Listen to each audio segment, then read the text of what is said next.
তুরাক মনে মনে বলতেছে কী সব ভাবতেছে সে। মরে গেল আর সাফাকে আই লাভ ইউ বলবে না। সাফা যা করার করুক, সুস্থ না হওয়া পর্যন্ত কিছুই করা যাবে না। তাছাড়া তুরাগের মনে পড়ে যায় ওর বাবার কথা, আর তুরাগ ওর বাবাকে কথা দিয়েছে। দেখো সাফা, তোমার সাথে আগে হয়তো একটা ভালো সম্পর্ক ছিল, কিন্তু এখন আর সেটা নাই। আর আমি চাইও না আর কোনো সম্পর্ক হোক। দয়া করে তুমি যেতে পারো, আর কখনো আমার কাছে এসো না। হয়তো আমার বড় ভুলের কারণে আজকে এমন অবস্থা, তবে আমি বিশ্বাস করি তুমি আমাকে ভালোবাসো। যতই যেতে বলো না কেন, আমি বারবার তোমার কাছে ফিরে আসবো। তোমার ধারণা ভুল, আমি তোমাকে ভালোবাসি না। আর হ্যাঁ, আমাকে ভালোবাসো তুমি, তাই না? কিন্তু সেই ভালোবাসা হলো আমার বাবার টাকা। আমি প্রমাণ করে দিব, আমি তোমার বাবার টাকা দেখে তোমাকে ভালোবাসি না। আমি সেই তুরাকেই ভালোবাসি, যে সহজ সরল, যা প্রতিটা কথা আমার হৃদয়ে ছুঁয়ে যায়। এসব ঢং বন্ধ করে চলে যাও তুমি। আমার জীবনে যদি এরপর কেউ আসে, সেটা আমার বউ আসবে, আর আমি আমার বাবা মায়ের পছন্দ করা মেয়েকেই বিয়ে করব, সেটাও নিজের পড়াশোনা শেষ হলে। বিয়ে হলে আমার সাথেই হবে, আর তোমার জীবনে আমি থাকবো, দ্বিতীয় কেউ থাকবে না। তোমার সাথে কোনো কথা বলার ইচ্ছে আমার করতেছে না। এমন সময় দরজায় টোকা পড়ে। সাফা দ্রুত দরজার লক খুলে দিয়ে জানালা দিয়ে নিচে নেমে যায়। তুরাগ অনেক ভয় পায়। হঠাৎ রুমে ঢুকে নার্স। তুরাগ হাফ ছেড়ে বাঁচে। বড় একটা দীর্ঘ নিঃশ্বাস ছাড়ে তুরাগ। সাফা প্রায় তুরাগের সাথে রাতে লুকিয়ে দেখা করে। তুরাগকে সবসময় বিরক্ত করে, যা সাফার ভালো লাগে। তবুও তুরাগের মন গলে না, কিন্তু মনে মনে তুরাগ সাফাকেই চায়। দেখতে দেখতে 6 মাস চলে যায়। তুরাগ এখন পুরোপুরি সুস্থ, নিজে চলাফেরা করতে পারে। তুরাগ সুস্থ হয়েছে জেনে সাফাও খুব খুশি হয়। তুরাগ, আমি চাচ্ছি বাকি পড়াশোনা কানাডায় গিয়ে শেষ করো। তোমার আর দেশে থেকে কোনো কাজ নেই। আব্বু, সবেমাত্র সুস্থ হলাম, কিছুদিন যাক, তারপরে না হয় যাই। বলো কতদিন সময় লাগবে তোমার? ছেলেটা সুস্থ হলো না হলো, এর মাঝে তুমি কি শুরু করলে বলো তো? ছেলে যখন আমার চিন্তা ভাবনা, আমি চাই না আমার ছেলে কোনো খারাপ মানুষের পাল্লায় পড়ে নষ্ট হোক, তার জীবনে কালো দাগ পড়ুক। আচ্ছা, ও কি মেয়ে যে ওকে নিয়ে তুমি চিন্তা করতেছো? এটাই আমাদের বাবা মায়ের ভুল। ছেলে হোক মেয়ে হোক, নজরে নজরে রাখতে হবে। এটা হলো প্রকৃত শিক্ষা। আব্বু ঠিক কথাই বলেছে আম্মু। তাছাড়া ছোট ভাই কানাডা গেলে আমিও দ্রুত সেখানে পড়তে যেতে পারবো। বলে তুরাগ, কতদিন সময় লাগবে তোমার? আচ্ছা ঠিক আছে, আমি যাব। আমাকে মাস দুয়েক সময় দাও। 2 মাস কেন সময় লাগবে তোমার শুনি? সব কিছু ঠিক করে নিতে হবে না? ভার্সিটি থেকে পেপারস তুলতে হবে না? আর মানসিকভাবে প্রস্তুত হতে হবে তো, নাকি? ঠিক আছে, 2 মাস সময় দিলাম, কিন্তু এর বাইরে যদি কোনো ঝামেলায় জড়াও কিংবা ওই মেয়ের সাথে কোনো সম্পর্ক রাখো বা কাউকে সাহায্য করার চিন্তা ভাবনা করো, তাহলে সেই দিনই মনে করে নিবে তোমার বাবা মা ভাই বোন মরে গেছে। এসব কেমন কথা বলো তুমি দেখি? আমার জায়গা থাকলে বুঝতে পারতে। আমি চাই না আর কেউ আমাদের দিকে আঙ্গুল তুলে বলুক। তোমার ছেলে অতটাও অবুঝ নয়। আব্বু, আমি একটু বাইরে যেতে চাই, আর এখন থেকে সব পেপারস তোলার জন্য আবেদন করি। ঠিক আছে, যাও, কিন্তু সন্ধ্যা 6টার মধ্যে বাসায় ঢুকতে হবে। যত কাজ আছে, বন্ধু আছে কিংবা কাছের মানুষ আছে, সবার সাথে দেখা করো, কথা বলো, ঘুরতে যাও, কিন্তু সন্ধ্যার মধ্যেই ফিরতে হবে। ঠিক আছে আব্বু, তুমি যা যা বলবে তাই তাই শুনবো আমি। তুরাগ এখন তেমন প্রয়োজন ছাড়া বাসার বাহিরে যায় না। তুরাগ যখনই বাসার বাহিরে যায় তখনই সাফা তার সামনে আসে। তুরাগ এত মানা করে, তবুও সাফা তা শোনে না। আঠার মতো তুরাগের পেছনে লেগেই থাকে। আমার কাছে কি চাও তুমি? কেন আমার পিছু নিয়েছো তুমি? তোমার কাছে কি চাই তুমি জানো না? আমি তোমাকে চাই বলে তোমার পিছু নিয়েছি। কিন্তু আমি তোমাকে চাই না ভাই। তুমি আর আমার পিছু আসবে না, বলে দিলাম। তুমি যত মানা করবে আমি ততই তোমার কাছে আসবো। আমার হাত পা ভেঙে দিয়ে শান্তি পাও নাই তুমি? এখন কি আমাকে মেরে ফেলতে চাও তুমি? আমি সত্যি বলতেছি, তোমাকে মারি নাই, তোমার হাত পা ভাঙি নাই আমি। আর মিথ্যা বলতে হবে না। তুমি আমার এমন অবস্থা না করলে কে করেছে? একটু অপেক্ষা করো, যে তোমার এই অবস্থা করেছে তাকে নিয়ে আসতেছে মাহি আর কবির। তুরাগ কিছুক্ষণ দাঁড়িয়ে থাকলো। কিছু সময় পর মাহি আর কবির একজনকে ধরে নিয়ে আসলো। তুরাগ তাকে দেখে চিনে ফেললো। এই বল, কেন তুরাগের গায়ে হাত তুলেছিস? আর কার কথার মতো এই সব করেছিস তুই? বলতেছি আমাকে আর মারবেন না আপনারা। দ্রুত বল, তুই কেন এইসব করেছিস আর কার কথাই করেছিস? এসব করতে বলেছে নেতা আর খান, আর নাম বলতে বলেছে সাফার। আমার কোনো দোষ নেই, সব বলেছে ওই নেতা আর খান। কবির, একে নিয়ে যা এখন। সাফার কথা মতো কবির সেই সন্ত্রাসীকে নিয়ে গেল। তুরাক এবার বুঝতে পারলো তার সাথে কারা এমন করেছে, তবুও তুরাক সাফাকে ইগনোর করতেছে। কি এবার বিশ্বাস হলো তো আমি ওই কাজ করি নাই? হ্যাঁ, বিশ্বাস হয়েছে। এবার আমি যাই। যাই মানে? আমার কথার উত্তর না দিয়ে কোথায় যাও তুমি? আমি তোমাকে ভালোবাসি না। আর হ্যাঁ, এরপর আমার কাছে আসবে না তুমি। তুরাক হনহন করে সেখান থেকে চলে গেল। সাফা চেয়ে চেয়ে তুরাকের যাওয়া দেখলো। সাফা প্রতিদিন তুরাককে ভালোবাসার কথা বলে, কিন্তু তুরাক তা শোনে না। সাফা আরও বেশি তুরাকের কাছে যায়। দেখো সাফা, তোমাকে ভালোবাসা আমার পক্ষে সম্ভব না। কথা দিতেছি আর কোনো অন্যায় করব না তোমার সাথে। নিজের ভালোবাসা দিয়ে তোমাকে রাঙিয়ে দিব আমি। সাফা, কেউ চাইবে না তার প্রেমিকা নেশা করুক, মাস্তানি করুক? আজ থেকে সব কিছু বাদ দিলাম। এরপর যদি কখনো কোনো দিন নেশা করা দেখো বা কারোর উপর জুলুম করা দেখো, সেই দিন লাথি মেরে চলে যেও তুমি। তোমার চলাফেরা, কথা, পোশাক কোনো মেয়ের কাতারে পড়ে না। তুমি যেমনটা চাও তেমনটা করে চলবো, তেমন করে কথা বলবো। যে পোশাক পরতে বলবে সেই পোশাক পরবো আমি। কোনো কিছু আমি বিশ্বাস করি না। একবার ঠকেছে আর ঠকতে চাই না আমি। আজও তুরাক সেই রাগ করে চলে গেল। সাফা এখন আর নেশা করে না, ছেলেদের মতো পোশাক পরে না, কারো উপর অন্যায় অত্যাচার করে না। এখন সাফা সাধারণ মেয়ের মতো বের হয়। আজকেও সাফা তুরাগের পিছু নিয়েছে। কি হলো, এভাবে গাল ফুলিয়ে রেখেছো কেন তুমি? আসো, আদর করে দিই তোমায়। তোমাকে আমার সহ্য হয় না। কেন বারবার আমার পিছু নাও তুমি? কারণ আমি তোমায় ভালোবাসি, আর নিজের ভালোবাসার মানুষকে পিছু নিব না তো কার পিছু নিব আমি? রাখো তোমার ভালোবাসা। আমার মাথায় হাত রেখে বলো তো, তুমি আমাকে ভালোবাসো না? হ্যাঁ হ্যাঁ, তোমাকে ভালোবাসি, কিন্তু আমাদের ভালোবাসা কোনোদিনও পূর্ণতা পাবে না। কেন পারবে না তোরা? তুমি কি আমাকে ছেড়ে যাবে তার কারণে? আসলে সেটা নয়, আমি তোমাকে ভালোবাসি, কিন্তু আর 1.5 মাসের মধ্যে আমাকে কানাডায় পাঠিয়ে দেবে পড়াশোনা করার জন্য। সমস্যা নেই, ততদিন পর্যন্ত অপেক্ষা করতে পারবো আমি। সেটাও কথা নয় সাফা, আসলে আমার পরিবার চায় না তোমার সাথে সম্পর্ক থাকুক। এমনকি কেউ তোমাকে মেনে নিতে পারবে না। কেন পারবো না? আমি কি দোষ করেছি? তোমার আগের সব কিছু আমার পরিবার জানে, এমনকি নেতা আর খান আব্বুকে কি কি জানি বলেছে তোমাকে নিয়ে। তারা এটাও জানে আমাকে অসুস্থ করে রেখেছিলে তুমি। কোনো পরিবারের লোক চায় না তাদের ছেলের বউ গুন্ডি হোক। কিন্তু আমি তো সব ছেড়ে দিয়েছি, তুমি তো সব জানো। কিন্তু এখন কি করব আমি? না পারতেছি তোমাকে ছাড়তে, না পারতেছি নিজের পরিবারের মানুষের কথার বাইরে যেতে। তোমাকে কিছুই করতে হবে না তোরা, যা করার আমি করব। এখন শুধু এতটুকু জানতে চাই, তুমি আমাকে ভালোবাসো কি না? হ্যাঁ, ভালোবাসি তোমাকে সাফা।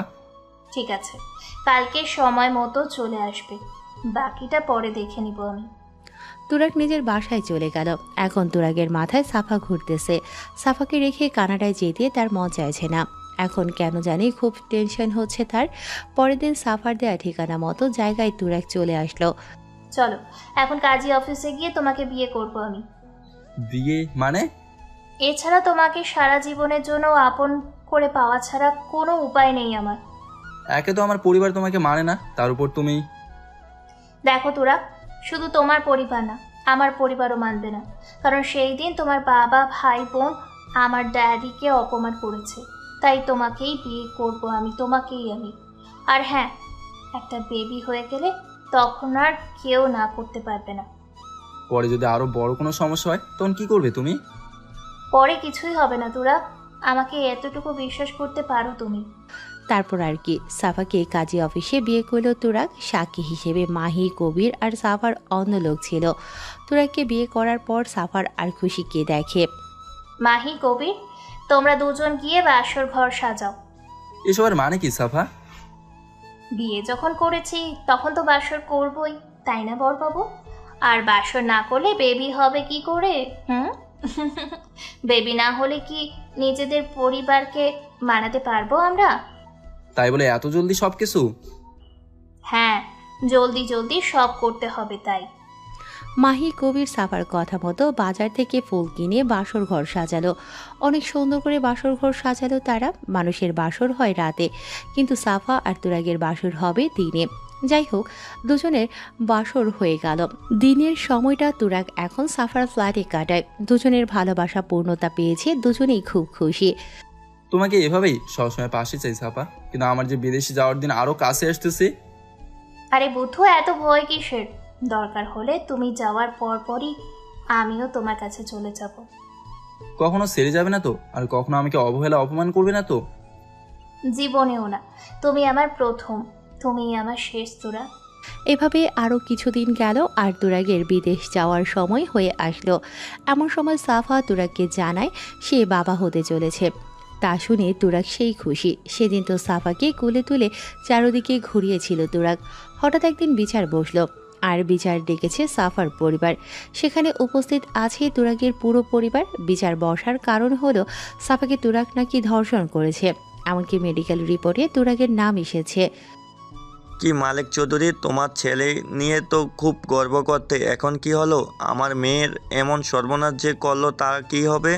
যেহেতু আপনি এমপি, যা বিচার করবেন তাই। কিন্তু আমি এই মুহূর্তে বলতেছি, তুরাগকে আর নিজের ছেলে হিসাবে মানি না। যে ছেলে বাবার কথা শুনে না, নিজের বাবাকে সবার কাছে ছোট করে, সে ছেলে আমার কেউ না। যে ছেলে ধর্ষক হয় সে আমার ছেলে নয়। পুলিশ অফিসার দাঁড়িয়ে কি দেখতেছেন? নিয়ে যান এই দর্শকটাকে, এর বিচার তো আদালত করবে। তুরাগ একবার নিজের পরিবারের দিকে তাকাচ্ছে, একবার সাফার দিকে তাকাচ্ছে। সাফাকে দেখে মনে হচ্ছে সাফা অনেক খুশি হয়েছে। রোকসানা খানম এসে তুরাগের গালে ঠাস ঠাস করে থাপ্পড় মারল। তানিশার লজ্জায় নিজের ভাইয়ের দিকে তাকিয়ে দেখতেছে না।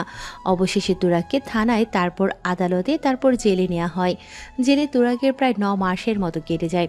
হঠাৎ তুরাগকে রাতে জেলার থানার পুলিশের হাতে তুলে দেয়। তুরাগের ভাগ্য ভালো, সেই পুলিশটা আবার তুরাগের টিউশনের ছাত্রীর বাবা। তিনি আবার এনকাউন্টার স্পেশালিস্ট। তুরাগ, তোমাকে এখানে কোনো আনা হয়েছে জানো? না তো ভাই, তা তো জানি না। তোমাকে মেরে ফেলার জন্য আনা হয়েছে, কিন্তু তোমার মতো ভালো ছেলেকে মারতে পারবো না আমি। কিন্তু আমাকে মারার জন্য আপনাকে কে পাঠালো? যাকে ধর্ষণ করেছো তার বাবা, ভাই, এমনকি সেই ধর্ষিতা মেয়েটাকে হাসপাতালে নেওয়া হয়েছে, কারণ আজকে তার ডেলিভারি হবে। তার গর্ভে নাকি তোমার সন্তান। তাই তারা সিদ্ধান্ত নিয়েছে তোমার সন্তান আর তোমাকে একই দিনে মেরে ফেলতে। কি বলেন স্যার? কিন্তু সাফা কি এসব জানে? অবশ্যই সে জানে, আর সে কোনো অবৈধ সন্তান দুনিয়ায় রাখবে? এখানে তুমি দর্শক, সেখানে বোঝাও এখন। ভাই, এখন তারা কোন হাসপাতালে আছে? আমাকে দয়া করে ছেড়ে দেন। আমার সন্তানকে মরতে দেবেন না। দরকার হলে পরে আমাকে মারবেন। তোমার মারার ইচ্ছা থাকলে এত কথা বলি? এই হলো ঠিকানা দিল হাসপাতালের। দ্রুত যাও, বাকিটা আমি সামনে নিব। তুরাগ যতদিন জেলে ছিল একদিনও তার বাবা মা, ভাই বোন, এমনকি সাফা পর্যন্ত তাকে দেখতে আসেনি। আর সেই সাফা কিনা তাকে ধর্ষক বানালো আর নিজের বৈধ সন্তানকে অবৈধ বলে মেরে ফেলতে চায়। তাহলে সাফা এত নাটক করলো কি জন্য? তুরাগের জীবনটা নষ্ট করে দিল সে। তুরাগ দ্রুত হাসপাতালে গেল। গিয়ে দেখে মাহি, কবির, সাফার ভাই আর বাবা, তাদের লোক আছে। তাই তুরাগ ডাক্তারের পোশাক পরে মুখে মাস্ক লাগিয়ে নিজের সন্তানকে চুরি করে। তাও একটা সন্তান নয়, তার যমজ সন্তান হয়েছে। বর্তমান তুরাগের মুখে সবকিছু শুনে সবাই তো অবাক। কারো মুখ দিয়ে কোনো কথা বের হচ্ছে না। বরং তুরাগ যে এত কষ্ট সহ্য করেছে এটা তো তার করার কথা নয়। আর তুরাগ যে এত বড় ঘরের ছেলে সেটা তো কেউ বুঝতে পারেনি। তাছাড়া নিজের বাবা মা, ভাই বোন, এমনকি নিজের বিয়ে করা বউ পর্যন্ত তাকে ভুল বুঝেছে, তাকে দোষী করেছে। একটা বারও তুরাগের কেউ খোঁজ করল না। সবার চোখের কোণে পানি। তা দেখে তুরাগ নিজেকে সামলে নিল। সে কি, সবার চোখে পানি কেন? এভাবে সবাই কান্না করতেছেন কেন? যা জীবনে ভাবি নাই সেটাই তুমি, ছোট ভাই। কি যে বলেন না আসলাম ভাই, ওসব তেমন কিছু না। তেমন কিছু না মানে? এত বড় ঘরের সন্তান হয়ে আমাদের মতো দিনমজুর মানুষের সাথে আছো। তোমার সাথে এত অন্যায় হলো আর ওরা সবাই তোমাকে এভাবে ভুল বুঝলো। ওসব কিছু ভুলে গেছি। আমার মানিক দুটোকে পেয়ে এখন আর ওসব ভাবিও না, কষ্টও পায় না। আচ্ছা, সাফা এমন করলো কেন তোমার? ওই যে শুরু থেকে আমার সাথে অভিনয় করেছে। তাছাড়া ওর বাবাকে অপমান করেছিল আমার বাবা, ভাই বোন। তার প্রতিশোধ নিয়েছে এভাবে? সেদিন বিচারের আসল সত্যিটা বলে দিলে না কেন? বলার মতো পরিস্থিতি ছিল না। তাছাড়া ওই সময় শত করে বললেও কেউ বিশ্বাস করতো না, কারণ দ্বিতীয় সাফাকে আপন করাটাই আমার জীবনে কাল ছিল। এই সামান্য কাহিনীর জন্য তোমার বাবা মা ভাই বোন কেউ দেখতেও আসলো না জেলে? হয়তো ওনাদের সম্মানে লেগেছিল। তাছাড়া আব্বুর কথা শুনি নাই। আব্বুকে আমার কারণে ছোট হতে হয়েছে। আব্বু মানা করা সত্ত্বেও আমি সাফার কাছে গিয়েছি। আরও নানা রকম কথা হলো তাদের মাঝে। তারা যে এতক্ষণ থেকে কথা বলতেছে তাদের মাঝ থেকে জয়তুন কৃষ্ণার কথা নেই। সবাই একসাথে জয়তুন কৃষ্ণার দিকে তাকালো। এবার সবার বুকে পানি ফিরে আসলো, কারণ জয়তুন কৃষ্ণা মারা যায়নি, বেঁচে আছে। তার চোখ বেয়ে বেয়ে জল গড়িয়ে পড়তেছে। সেখানে কিন্তু আরও একজন আছে, আর তিনি হলো আনিশা। আনিশা অবাক নয়নে ছলছল চোখে তুরাকের দিকে তাকিয়ে আছে। আরশ আর সেজুতিকে দু হাতে দুদিকে ধরে আছে। সব শুনলাম, সব কিছু বুঝলাম।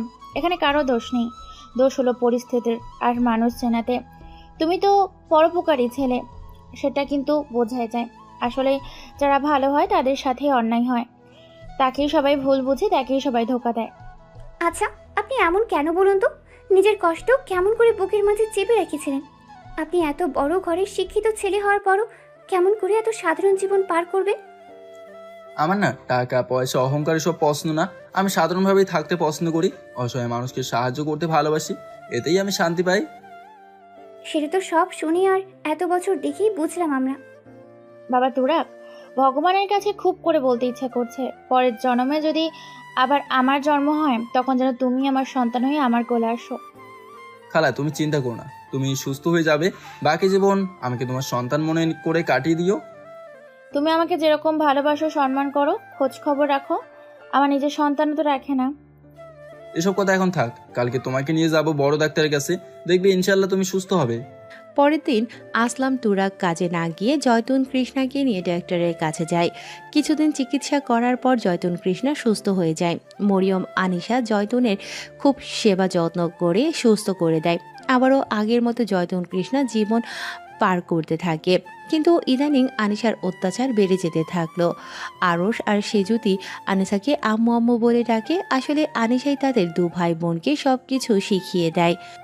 আপনি কেন তাদেরকে আপনাকে আম্মু ডাক শেখালেন? তারা তো আমাকে আম্মু বলেই জানে, তাদেরকে কেন আমি আম্মু ডাক শেখাবো?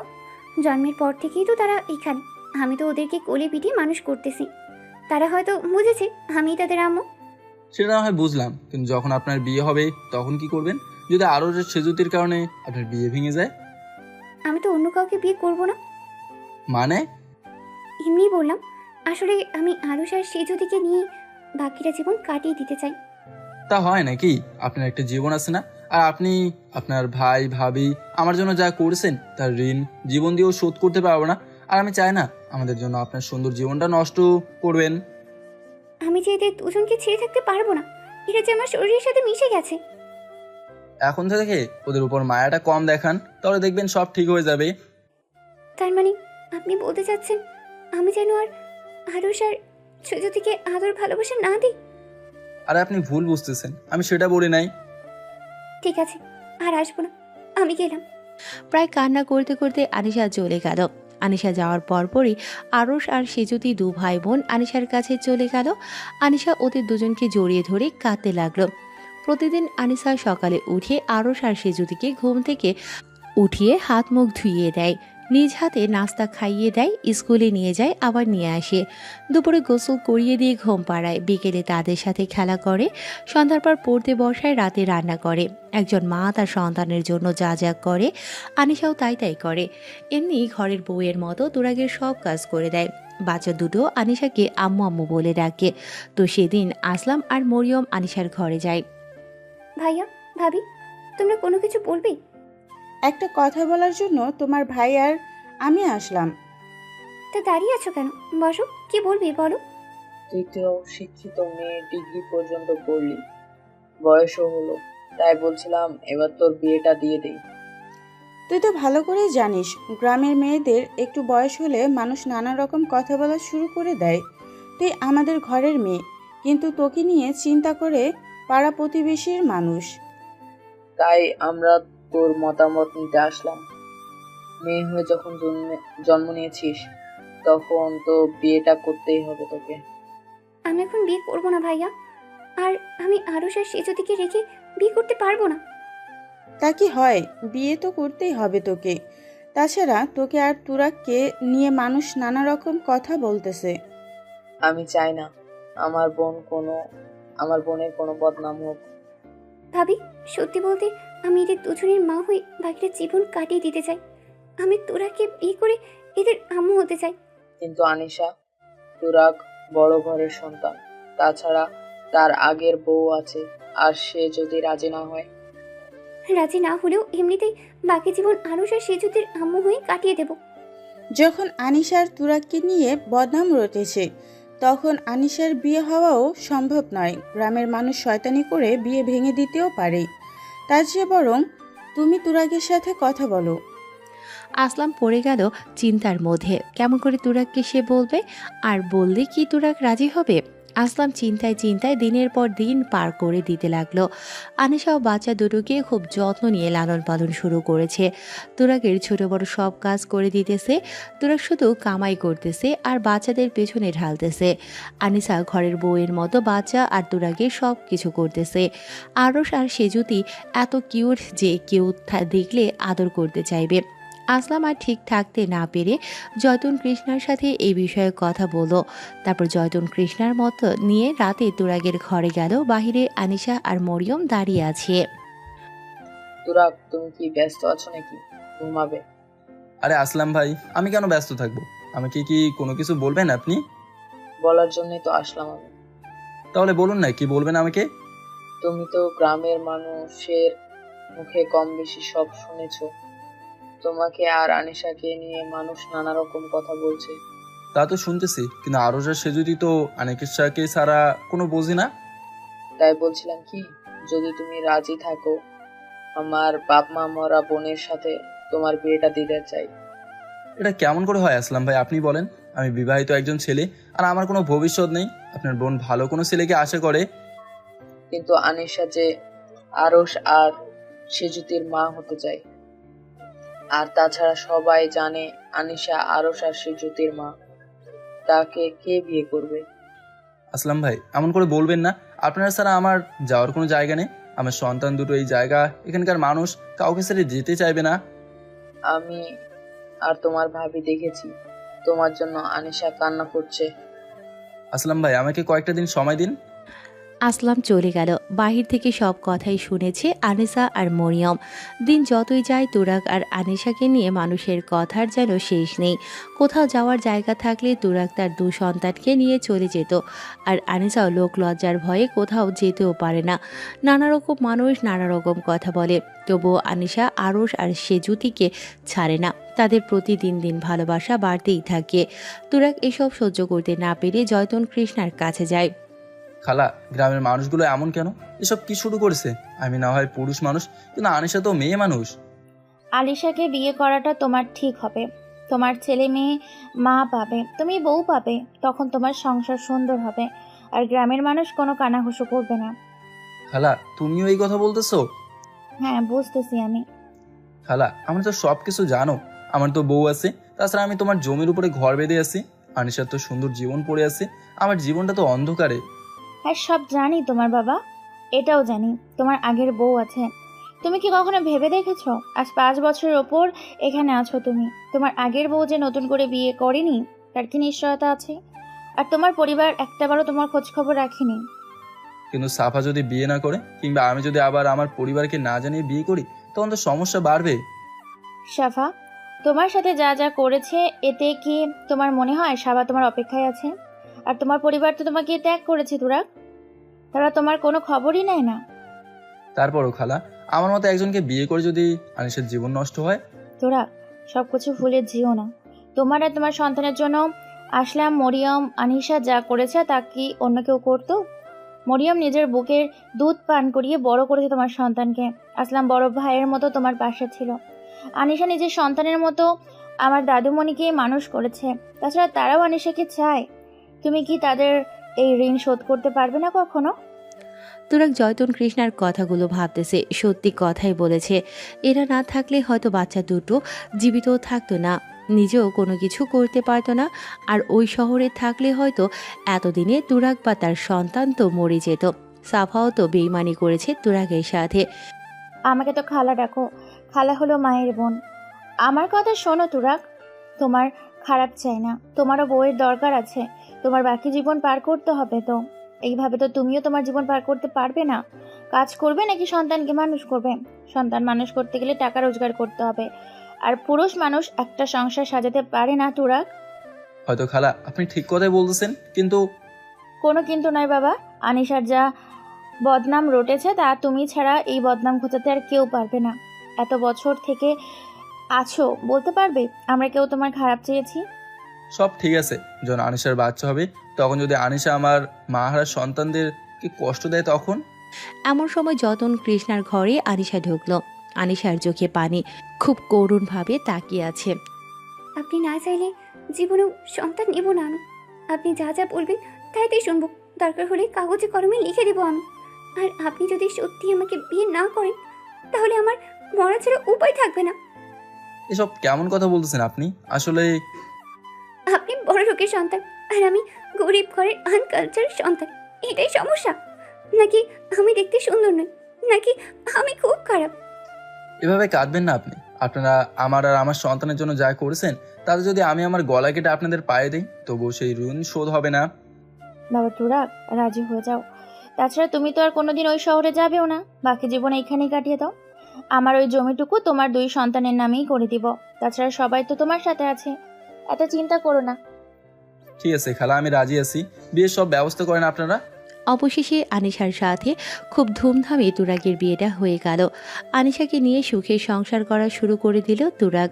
জয়তন কৃষ্ণা তার জমিটুকু যেখানে বাড়ি করে আছে, তুরাগ সেটা আরশ আর সেজুদির নামে করে দিল। বিয়ের পর আরশ আর সেজুদিকে আরও বেশি আদর ভালোবাসা দেওয়া শুরু করলো আনিশা। হঠাৎ করে এমন কিছু হবে তুরাগ তা ভাবতেও পারেনি। এটা না হলেও পারত তুরাগের সাথে। খুব চিন্তায় পড়ে গেল তুরাগ। তুরাগের চিন্তা করার কারণ হলো আনিশা। কারণ বিয়ে হয়েছে অনেক দিন হলো, কিন্তু এখনও আনিশাকে স্ত্রীর মর্যাদা দেয়নি তুরাগ। আনিশাও কখনো তুরাগকে জোর করেনি। তবে আনিশা প্রমাণ করেছে মা হিসেবে তার সব দায়িত্ব পালন করেছে।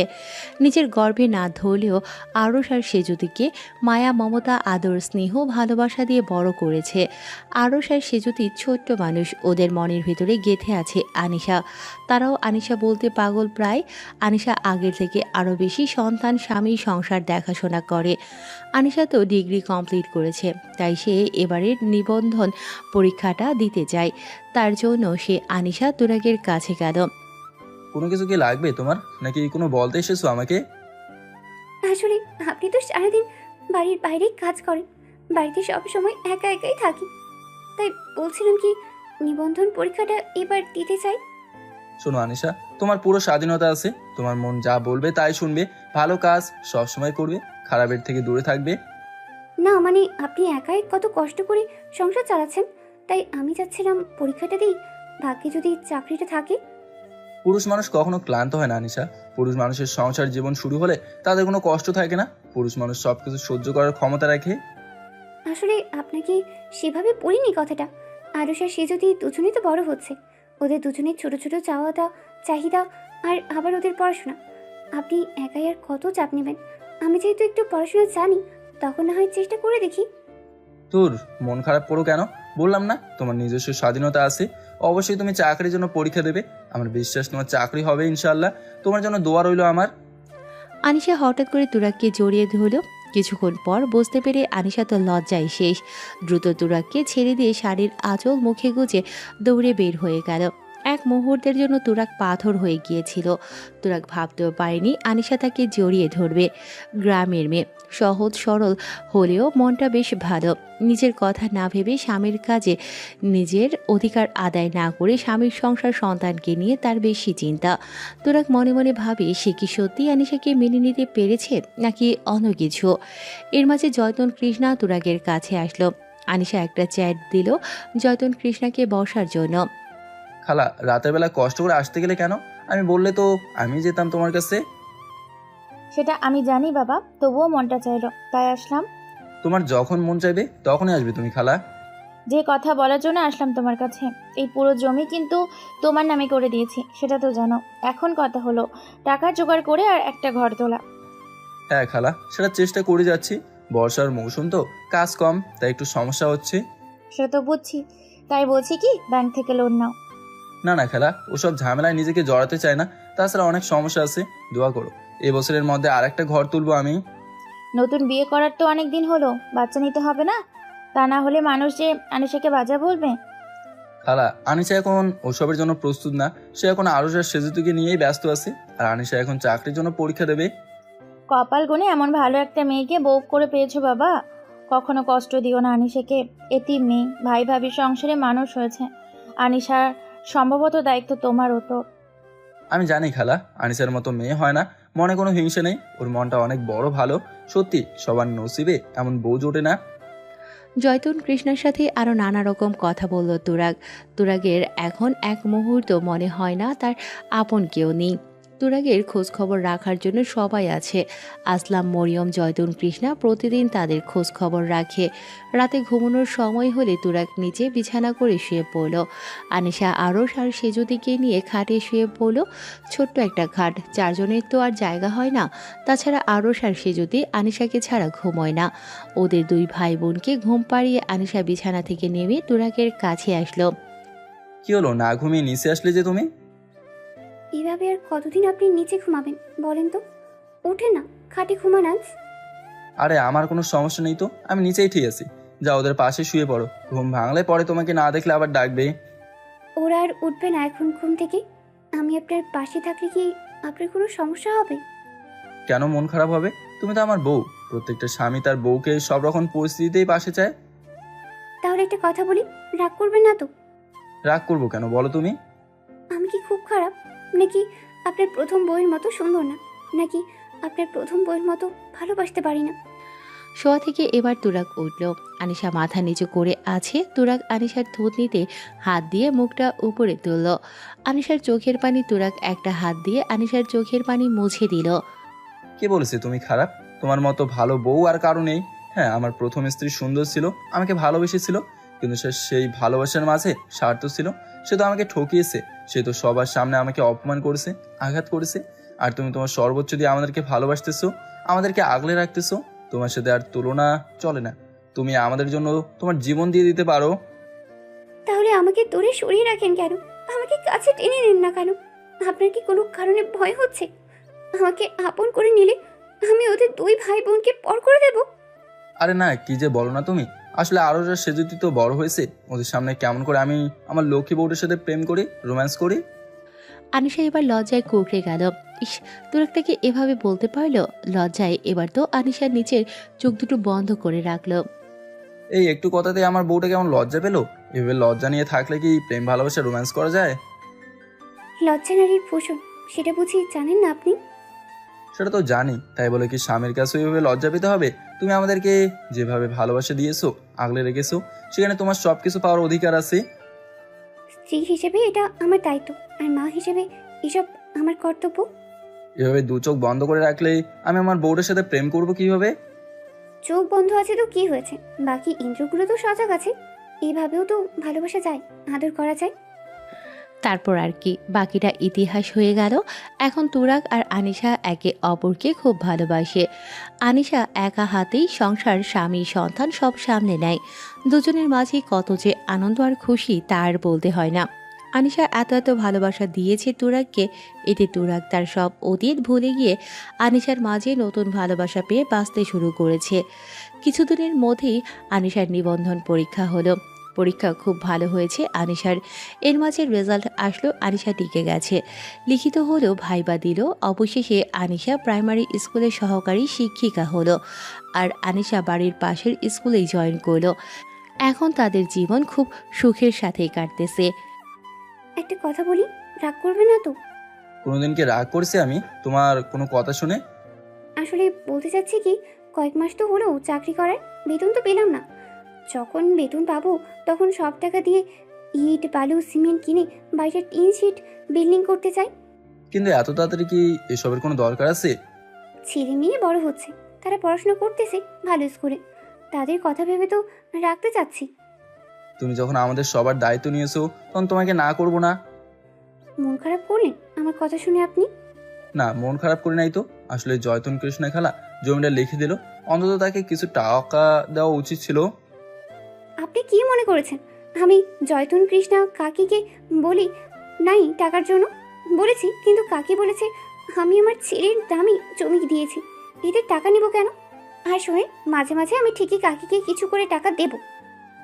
সত্যি তুমি খুব বুদ্ধিমতী। তোমার মতো মেয়ে যার ঘরের বউ হয়েছে সে সংসারে কখনো অশান্তি থাকতে পারে না। বর্তমান যুগের মেয়েরা তো চাকরি পেলে স্বামী চায় না, নিজের বাবা মা ভাই বোনকে দেখে। আর তুমি, আমি এবং আমার সন্তানের জন্য সব করতেছো। এইভাবে বলতে পারলেন আপনি? তার মানে আরও সে শিশুটি আমার সন্তান নয়? দয়া করে কেঁদো না তুমি। আমি আসলে ওভাবে বলি নাই তো, আমার ভুল হয়ে গেছে, আর কখনো বলবো না এভাবে।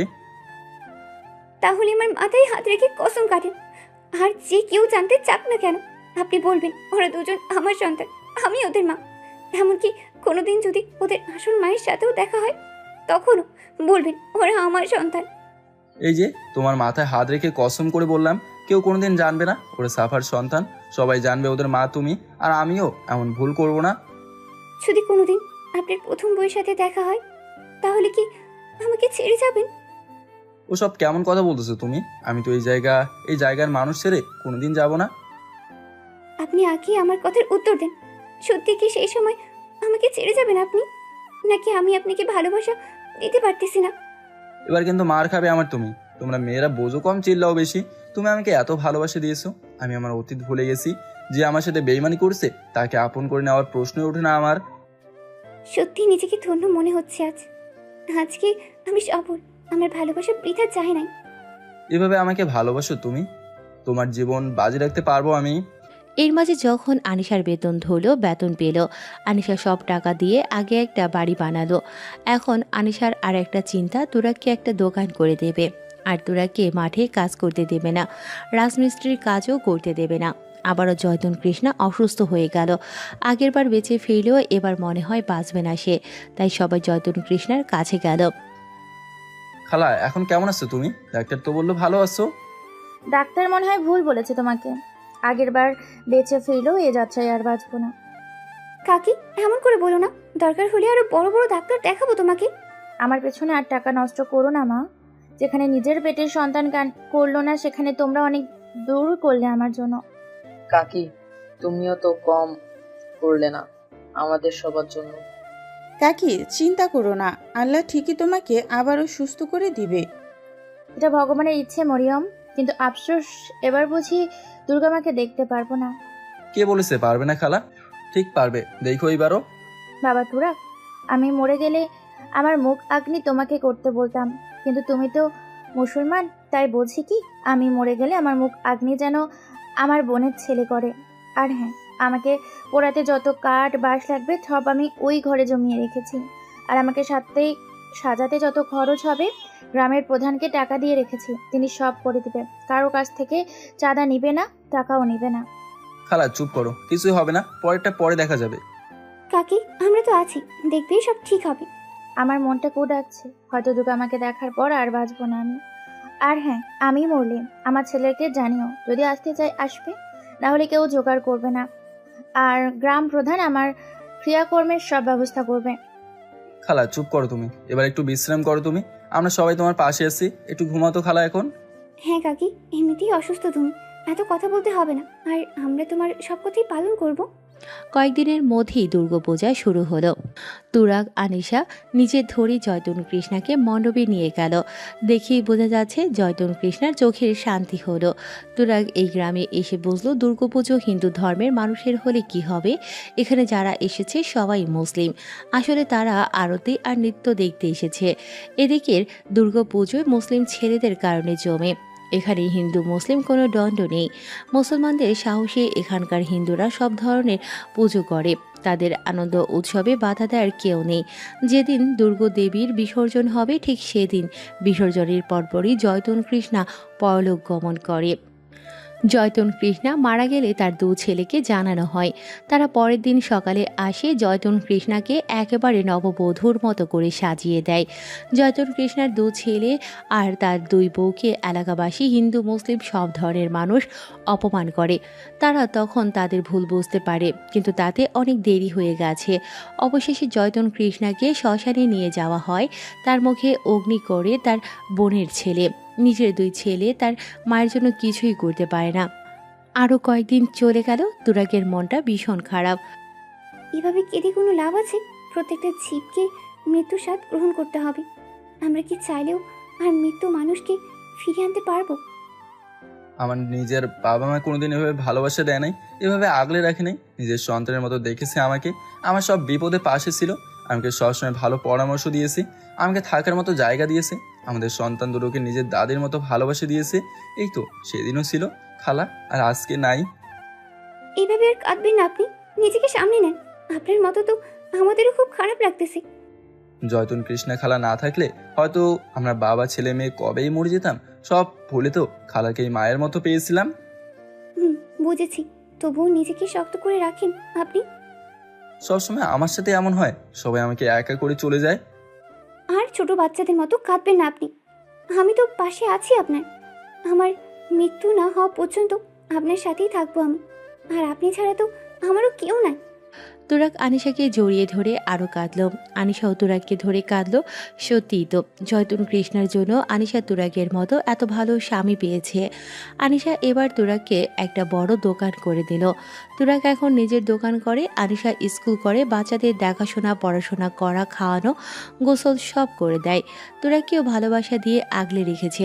দেখতে দেখতে আরও 2 বছর কেটে গেল। আরশ আর সেজতির বয়স 7 বছর হলো। তুরাগও আজ 7 বছর ধরে তার বিলাসী জীবন ছেড়ে সাধারণ মানুষের মতো দিন পার করতেছে।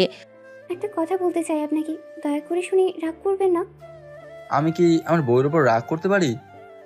বলছিলাম কি, আর একটা বেবি নেই না আমরা? এর উপর বেবি নেবই না। আমার বউ যখন বলেছে তখন কি আমি না করতে পারি? কিন্তু এভাবে কি সব সামলাতে পারবে তুমি? আপনি তো আছেন পাশে, আপনি পাশে থাকলেই সব করতে পারবো আমি। যে আমার জন্য সব করেছে, আমাকে ভালোবাসা দিয়েছে, তাকেও খুশি করার দায়িত্ব আমার।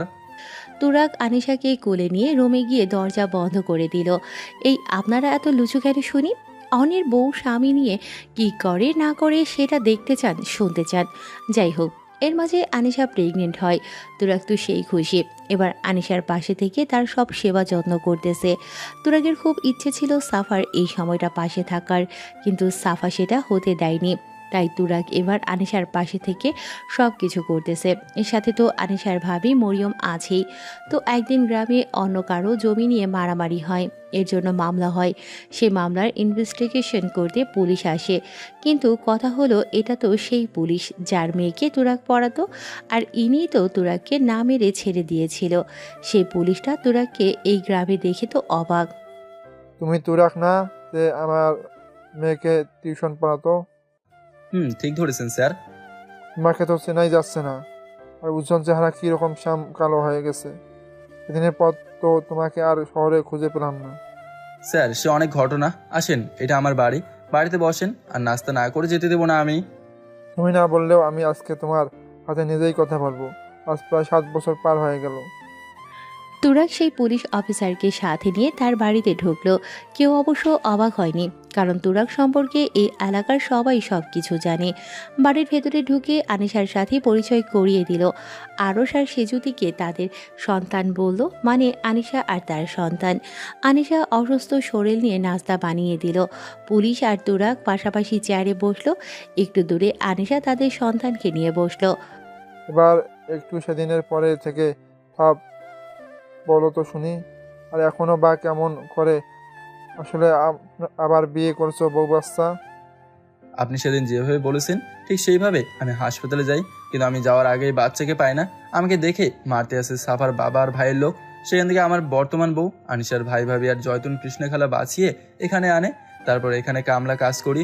পরে আমার বউয়ের ভাই তার বোনের সাথে বিয়ে দেয়। ও, ওই সময় বেঁচে ফিরে এখানে এসেছো, ভালোই করেছো। তুমি আসার পর সব কিছু উলট পালট হয়ে গেছে, তবে আবার নিজেকে নতুন করে সাজিয়েছো, বিয়ে করেছো, খুব ভালো হয়েছে। কিন্তু আপনি তো এনকাউন্টার স্পেশালিস্ট, হঠাৎ করে গ্রামের থানায় আপনি কেন? সত্যি বলতে তোমার কারণে সবাই বুঝে যায় তোমাকে মেরে ফেলেছি। তার জন্য তোমার বাবা মা আমার নামে মামলা করে। এটা অবশ্য বলেছে নেতা আর খান। তার কারণে আমরা 2 বছরের সাসপেন্ড হয়। এরপর এই থানা ওই থানা। তবে তুমি যদি আবারও একবার থানায় গিয়ে জবাববন্দি দাও তুমি মরো নাই, তাহলে আগের সম্মানটা ফিরে পাই। কিন্তু এই অবস্থায় আমি কেমন করে যাব যদি কোনো কিছু হয় আবার? বললাম না, তুমি আসার পর সব উলটপালট হয়ে গেছে। একবার যদি বলতে গিয়ে তাহলে ভালো হতো। তবে এটুকু বলি, তুমি শহরে গেলে কিছুই হবে না। আপনি যখন আমাকে বাঁচিয়েছেন তখন এতটুকু করতেই পারি, তবে আমাকে কিছুদিন সময় দিতে হবে। তোমার যেদিন মন চায় সেদিন যেও। ঠিক আছে স্যার, আমি চেষ্টা করব। তাহলে আমি আসি, পারলে এটুকু উপকার করিও আমার। পুলিশটা চলে গেল। আনিশা এতক্ষণ সব কিছু শুনেছে, কিন্তু যখন তুরাগ আবারও শহর যাওয়ার কথা বলেছে তখন আনিশা খুব রেগে গেছে। পুলিশকে এগিয়ে দিয়ে এসে দেখে আনিশা খুব রেগে আছে আর চোখ দুটো লাল টকটকে হয়ে আছে। তুরাগ বুঝলো না হঠাৎ এরকম হওয়ার কারণ কি। কি হলো, তোমার চোখ এমন লাল হয়ে আছে কেন? আপনি কেন আবার শহরে যেতে চাইছেন সেটা বলেন। ইনি সেই পুলিশ যার মেয়েকে পড়াতাম, আর ইনি সেদিন আমাকে না মেরে ছেড়ে দেয়। আর শুনলে তো আমার কারণে তার কি কি ক্ষতি হয়েছে, তাই ওনার সম্মান তো ফিরিয়ে দিতে হবে। না, আপনার কোথাও যেতে হবে না, উনি তো চাকরি করতেছে, আর আপনি যাবেন না। দেখো দেখি কাণ্ড, এভাবে রাগ করলে হবে বলো? ওনার কারণে বেঁচে আছি, ওনার কারণে আজকে এখানে আমি তোমার সাথে বিয়ে হলো, সংসার করতেছি। আমার খুব ভয় করতেছে, শহর যাওয়ার পর যদি আবার আপনার কোনো সমস্যা হয় কিংবা ওই মেয়েটা আপনার কোনো ক্ষতি করে, তখন কি নিয়ে বাঁচবো আমি? আপনার কোথাও যেতে হবে না, আপনাকে ছাড়া থাকতে পারবো না আমি। আমার পাগলি বউ, কিছুই হবে না আমার। আর পুলিশ স্যার তো বললো আমার নামে কোনো মামলা নেই, সব ঠিক হয়ে গেছে, এখন শুধু আমি হাজির হলেই হলো। আর তাছাড়া পুলিশ স্যার তো আছেই। তবু আমার খুব ভয় করতেছে, যদি কোনো ক্ষতি হয় কিংবা এটা ওই মেয়ের নতুন কোনো চাল হয় তখন। সে কি জানে আমি এখানে আছি? তুমি কোনো টেনশন করো না তো, আমার কাছে তো ফোন আছে, তোমার সাথে আমার রোজ কথা হবে যতদিন পর্যন্ত আমি না ফিরি। কিছুদিন যাওয়ার পর তুরাগ আবারও সেই পুলিশের কাছে গেল। তার নামে মামলা আছে কিনা, তার কোনো সমস্যা হবে কিনা সব জেনে আসে। এরপর আনিশাকে অনেক বুঝিয়ে আরশ আর সেজুতিকে তার মায়ের কাছে সবসময় থাকতে বলে এবং তার কথা শুনতে বলে। আনিশা বারবার তুরাগকে জড়িয়ে ধরে যেতে দিতে চায় না, তবুও তুরাগ সবার থেকে বিদায় নিয়ে সেই আগের শহরের উদ্দেশ্যে রওনা হয়। পুলিশের কথা মতো সেই থানায় যায়, সেখানে মুখ জবানি দেয় তুরাগ। তুরাগ জানতে পারে তার নামে যে ধর্ষণ মামলা করা হয়েছিল সেটা তুলে নেওয়া হয়েছে। তুরাগ থানা থেকে বের হয়, রাস্তায় বের হয়ে দেখে সব জায়গায় শুধু সাফার ব্যানার। সাফার ব্যানার দেখে তুরাগের আরও রাগ ওঠে। এবার তুরাগ বাসে উঠবে বাড়ি ফেরার জন্য, কিন্তু সেই সময় পেছন থেকে কে যেন তুরাগের কাঁধে হাত রাখে। তুরাগ পেছনে ঘুরে দেখে অবাক, এ তো তার ছোট বোন তানিশা। ছোট ভাইয়া, তুই বেঁচে আছিস? এতদিন কোথায় ছিলি তুই? আর বেঁচে থাকা সত্ত্বেও কেন আমাদের সাথে দেখা করিস নাই ভাইয়া? যেখানে আমার কেউ নেই সেখানে আমি কার কাছে যাব? যাই হোক, কেমন আছিস তুই? আর বাবা মা ভাইয়া কেমন আছে? সবাই ভালো আছি ছোট ভাইয়া। তোর সাথে এই পুচকিটাকে? এটা আমার মেয়ে ভাইয়া। ও ওই যে গাড়িতে আমার স্বামী আছে, তোকে পেছন থেকে দেখে মনে হলো আমার ভাইয়া, তাই ছুটতে আসলাম। বিয়ে করেছিস? তোর মেয়েটা তো খুব কিউট হয়েছে দেখতে। ভাইয়া, আমার সাথে এখন বাসায় চলো, আব্বু আম্মু তোর জন্য খুব কান্না করে। ভাইয়া, আমার সাথে চলো। না রে, থাক, যাব না, আমার যেতে হবে। আর এই শহরটা আমার জন্য নিরাপদ নয়। তানিশা এবার তুরাগের 2 পা জড়িয়ে ধরল, তার বাচ্চাটা সহ। বাচ্চাটা কোলেই আছে তানিশার। রাস্তার মধ্যে এভাবে পা জড়িয়ে ধরায় তুরাগের খুব খারাপ লাগতেছে।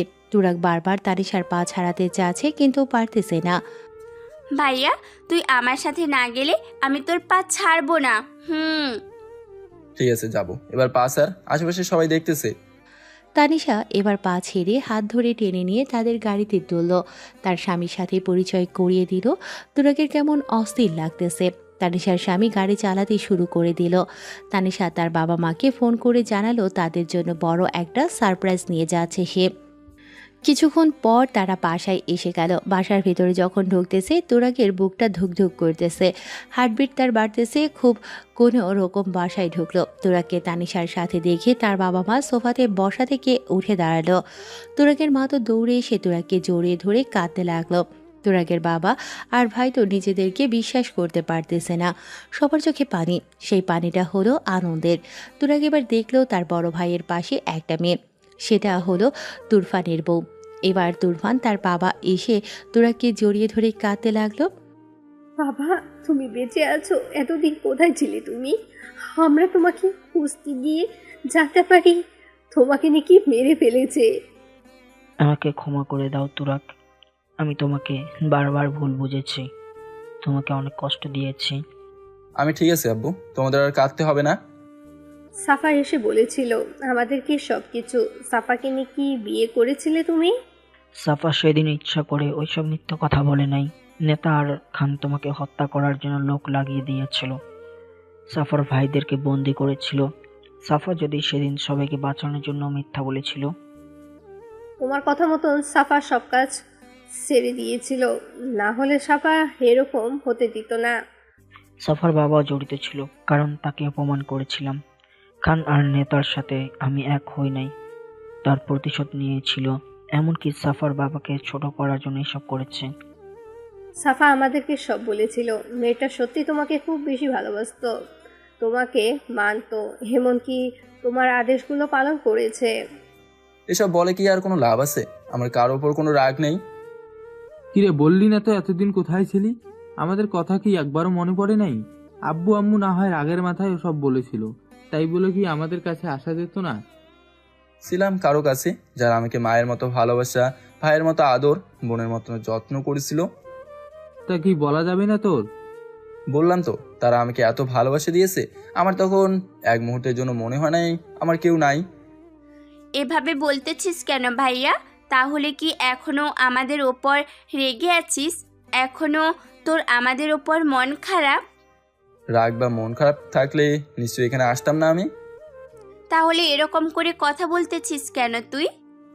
আমি আবার কিরকম করে কথা বললাম? আমি ভালো আছি, সবার সাথে দেখা হলো, ভালো লাগলো, আর কি করবো আমি? আজব তো। তুরাগের এরকম কথা শুনে সবাই বুঝলো তুরাগের মনে তারা কত বড় দাগ কেটেছে। সবাই করুণ চোখে তুরাগের দিকে তাকিয়ে আছে। তুরাগের কেন জানি এখানে থাকতে একটু ভালো লাগতেছে না। তুরাগ মনে মনে নিজের উপর রাগ হলো, কেন যে পুলিশের কথা শুনলো সে। এবার তানিশা তুরাগের হাত ধরে নিয়ে বসালো। তুরাগের আশেপাশে সবাই বসলো আর তুরাগের দিকে তাকিয়ে আছে। এবার সবাই লক্ষ্য করলো তুরাগ আগের থেকে অনেক কালো হয়ে গেছে। তুরাগের এরকম চেহারা দেখে সবাই আঁতকে উঠল। তুরাগ, তোমার চেহারা এমন কেন হয়েছে? এত কালো কেমন করে হলে? আর হাতে তালু বা কেন এত শক্ত? আম্মু, সবার মতো তো আর সুখের জীবন পার করি নাই। কেন এমন কঠোর হয়ে কথা বলতেছো তুমি আমাদের সাথে? আব্বু, কঠোর হতে তো তোমরাই বাধ্য করেছো আমাকে। যেখানে তোমরা অন্য লোকের কথা বিশ্বাস করলে, আমার কথা বিশ্বাস করলে না। আমার ভুল হয়ে গেছে বাবা, তোমার কাছে ক্ষমা চাচ্ছি আমি। একটাবার কি আমাকে জেলে দেখতে যেতে পারতে না? সত্যি সত্যি যদি আমি মরে যেতাম তাহলে কি করতে? তোমার এত প্রশ্নর কোনো উত্তর নেই আমাদের কাছে বাবা। তবে এটা ঠিক, আমরা তোমার সাথে অন্যায় করেছি, নিজেদের সম্মান দেখেছি, তোমার কথা শোনার বা বোঝার চেষ্টা করি নাই আমরা। এবার আমাকে যেতে হবে আম্মু, আর কোনো না বলি। আর কোথাও যেতে দিব না তোমাকে আমরা। এখন থেকে তোমার ভাইয়ের সাথে অফিস করবে তুমি। তোমাদের সম্পত্তির উপর কোনো লোভ নেই আমার, আমার জীবনটাই এখন সুখের আব্বু। আমরা তোমার কোনো কথা শুনবো না। আমরা আমাদের সন্তানকে ফিরে পেয়েছি, তাকে আর হারাতে চাই না। বড় বৌমা, যাও রান্না করো, সবাই আজকে একসাথে খাবো। আব্বু, আমাকে যেতে হবে, আমি থাকতে পারবো না। এবার যদি তুমি চলে যাও তাহলে আমার আর তোমার মায়ের লাশের উপর দিয়ে যেতে হবে। আব্বু, এটা কি বললে তুমি? তোমার আব্বু ঠিকই কথা বলেছে, তোমার মন যা চায় তাই করিও, আর বাধা দিব না। তোমার ভুল বুঝবো না আমরা, তোমাকে আমাদের সাথে থাকতেই হবে, না হলে সত্যি সত্যি আমি এখানে জীবন দিয়ে দিব। তুরাগ আর তার বাবা মায়ের মুখের উপর কিছুই বলতে পারল না। জন্মদাতা মা বাবার উপর কোনোদিন কোনো সন্তান রাগ অভিমান মন খারাপ করে থাকতে পারে না। আর বাবা মা যা করে সন্তানের ভালোর জন্যই করে, বাবা মায়ের ভুল ধরতেও নেই। তুরফানের বউ রান্না করে এনে ডাইনিং টেবিলের উপর রাখলো। পুরো পরিবার একসাথে হাসি মুখে খেলো। খাওয়া শেষ করার পর রোকসানা খানম সাফাকে ফোন করলো। কিছু সময়ের মধ্যে সাফা চলে আসলো। মা হঠাৎ ফোন করে ডাকলেন যে আমাকে? কোনো কি সমস্যা নাকি? আরে কোনো সমস্যা নেই তো, আসো আগে বসো, তোমার জন্য খুশির খবর আছে। আমার আর কি খুশির খবর থাকবে মা? আমার খুশি তো আজ থেকে 8 বছর আগেই আমি নিজের হাতে মেরে ফেলেছি। যদি 8 বছর আগের মৃত্যুর মানুষটা তোমার সামনে আসে তো তুমি কি করবে তখন? মা, এসব কেমন কথা বলেন তো? মৃত মানুষ কোনোদিন জীবিত হতে পারে না। জীবিত হয় কি না একটু দাঁড়াও। বড় বৌমা, যাও তো তুরাককে ডাক দিয়ে নিয়ে আসো তো। সাফার সাথে সাথে মাথা ঘুরিয়ে রোকসানা খানমকে দেখতে লাগলো। রোকসানা খানমের কথা মতো তুরফানের বউ তুরাককে ডেকে নিয়ে আসলো। সাফা এবার বসা থেকে উঠে দাঁড়ালো। এটা কি সে স্বপ্ন দেখতেছে নাকি সত্যি এটা? সাফাকে বাসায় দেখে তুরাগের প্রচণ্ড রাগ উঠল।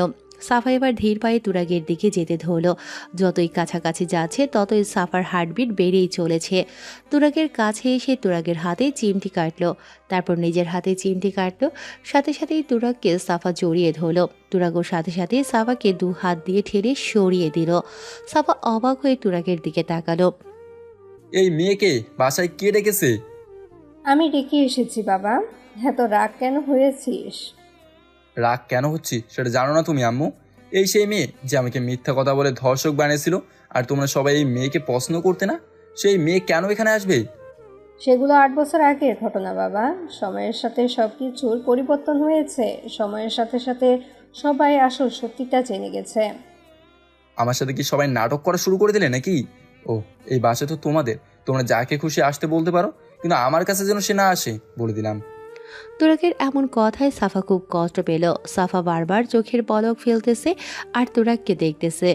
রোকসানা খানম ছেলেকে বারবার থামার জন্য ইশারা করতেছে। আম্মু, এখানে সবাই আসো। তোমরা কি জানো এই মেয়েটা আমার সাথে কি কি করছে? সাফা আমাদেরকে সব বলেছিল, এমনকি আমরা সবাই সাফাকে ক্ষমা করে দিয়েছি। সাফা সত্যি অনেক ভালো একটা মেয়ে। হ্যাঁ রে তুরাগ, আমরা তো কেউ সাফাকে মানতে চাইনি। যখন আসল সত্যিটা জানলাম আর তুই নিজেই নাকি সাফাকে বিয়ে করেছিলি, তখনই মেনে নিয়েছি। ভাইয়া, তোর কথা মতো এখনো সাফা ভাবি চলে। সাফা ভাবি সত্যিই অনেক ভালো রে ছোট ভাইয়া।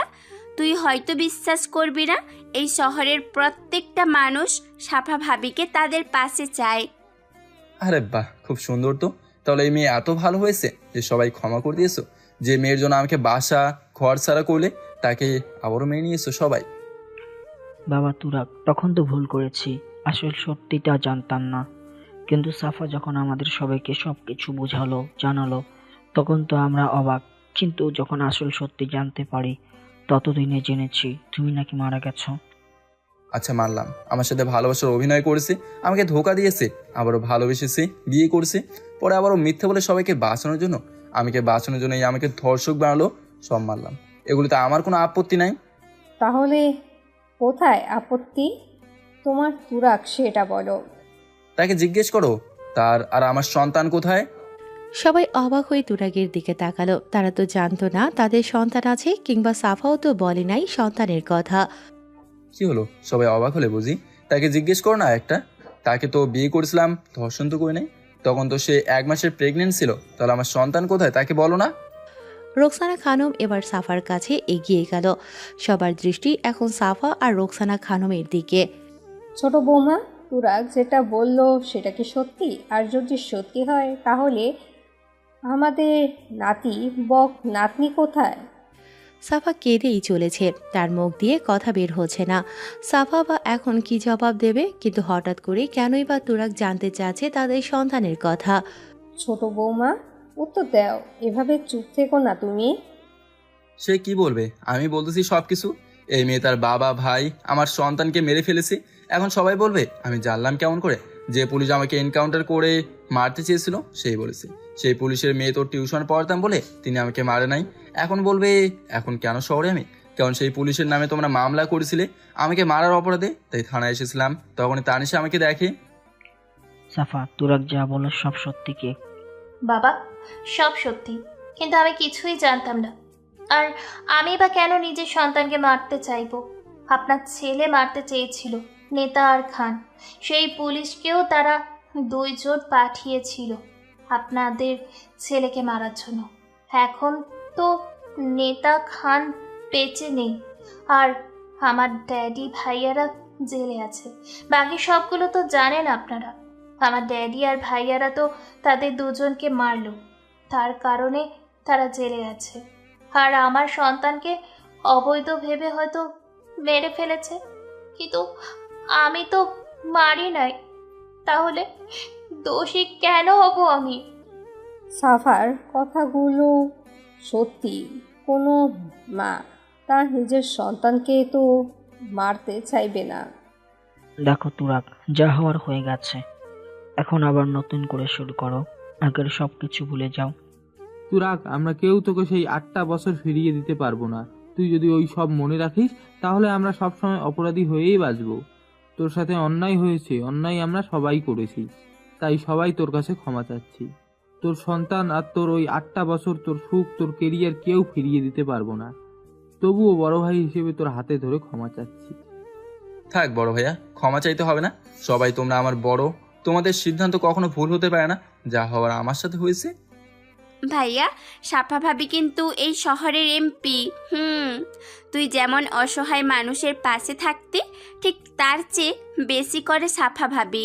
এমনকি এখানে আর কোনো চাঁদাবাজি, মারামারি, সন্ত্রাসী, গুন্ডামি কিছুই নেই। তারা তো গুণগান শোনার ইচ্ছে আমার নেই। তাকে চলে যেতে বলো, আর সময় মতো সে তালাকের কাগজ হাতে পেয়ে যাবে। তোরা এমনটা করতে পারো না তুমি আমার সাথে। তোমাকে বাঁচাতে এমন করেছি, তোমার সাথে সারা জীবন থাকার জন্য এমন কিছু করেছি। তোমাকে হারাতে চাইনি বলে ওই সময় মিথ্যে বলেছি, কিন্তু তোমাকে সত্যিটা জানাতে পারি নাই, কারণ সেই সময় আমি ঘরবন্দি ছিলাম। আমার ড্যাডি আর ভাই আমাকে বন্দি করে রেখেছিল। তারাও সুযোগ পেয়েছিল তোমার বাবা মাকে অপমান করার জন্য। আর চুপ কর তুই, তোকে আমার থেকে বেশি কেউ চেনে না। তোর নাটক আমার খুব ভালো করে জানা আছে। তুই চাইলে সব করতে পারতি। পেতাম, কিন্তু তখন তোমার সন্তান আমার পেটে। আর তোমাকে কথা দিয়েছিলাম আর কোনোদিন মারামারি, জোর জুলুম করব না, চাঁদাবাজি করব না। তাই তখন কারোর সাথে কোনো ঝামেলায় জড়াই নাই আমি। তা আমার সন্তানকে ফেরত দে, তাহলে তোকে মেনে নেবো আমি। আমার সাথে যা হয়েছে, যা করেছিস সব ভুলে গেছি, কিন্তু আমার সন্তানকে এনে দে। আমি এখন কোথা থেকে এনে দিব? ওরা তো আমার সন্তানকে মেরে ফেলেছে। ছেলে নাকি মেয়ে হয়েছিল সেটাও তো জানি না আমি। এখন তুই আসতে পারিস, তোকে আমার সহ্য হয় না। এখান থেকে এক্ষুনি চলে যাবি তুই, আর যদি না যাস ঘাড় ধাক্কা দিয়ে বের করে দেবো। তুরাগ সাফার হাত ধরে টেনে নিয়ে বাসার বাহিরে বের করে দিল। তুরাগ এত জোরে ঠেলেছে যে সাফা রাস্তায় পড়ে গেছে। সাফা ওইভাবেই করুণ চোখে তুরাগের দিকে তাকিয়ে থাকলো। তুরাগ সাফার দিকে না তাকিয়ে বাসার ভেতরে ঢুকে মেন দরজাটা বন্ধ করে দিল। তুরাগ এসে সোফায় বসলো, তার শরীর রাগে এখনো কাঁপতেছে। কাজটা কি ঠিক করলে তুমি তুরাগ? মেয়েটাকে এভাবে টেনে হিচড়ে বাইরে নিয়ে ফেলে দিলে। যা করেছি বেশ করেছি, এর থেকে আরো খারাপ কিছু ওর সাথে করা উচিত ছিল আমার। তুরাগ আর কোনো কথা না বলে নিজের রুমে গেল। রুমে ঢুকেই আনিশার কথা মনে পড়ল। শহরে এসেছে থেকে আনিশার সাথে কথা হয়নি তার। পকেটে হাত দিল মোবাইলটা বের করার জন্য। কি, মোবাইল তো পকেটে নেই। অনেক খুঁজলো কিন্তু পেল না। তাই তার বাবার ফোন নিয়ে ফোন দিল তার ফোনটায়। কি, ফোন তো বন্ধ বলতেছে। আনিশার নাম্বার তো মুখস্থ নেই, আর সিমটাও আসলাম ভাইয়ের নামে তোলা। এখন কি হবে? প্রায় 1 সপ্তাহ কেটে গেল, কিন্তু আনিশার ফোনে তুরাগ কোনো কল করলো না। চিন্তায় আনিশার মাথাটা ফেটে যাচ্ছে। আনিশার মাথা কাজ করতেছে না। একবার ভাই ভাবির কাছে যাচ্ছে, তো একবার বাড়িতে এসে আরশ আর সেজুদিকে জড়িয়ে ধরে কান্না করতেছে। আনিশা এমনিতেই অসুস্থ, তার উপর কান্না করতেছে। ভাই হয়ে তো আর সহ্য করতে পারে না। এভাবে কান্না করিস না, হয়তো তুরাগ ঠিক আছে। ফোনটা মনে হয় বন্ধ হয়ে গেছে ওর। না ভাইয়া, এমন কিছুই না। নিশ্চয়ই ওর আগের বউকে ধরেছে। আমার মন বলতেছে ও ভালো নেই। আচ্ছা কান্না করিস না, আজকে আমি শহরে যাচ্ছি। আমি গিয়ে তুরাগের খোঁজ করব। না ভাইয়া, তুমিও যেও না।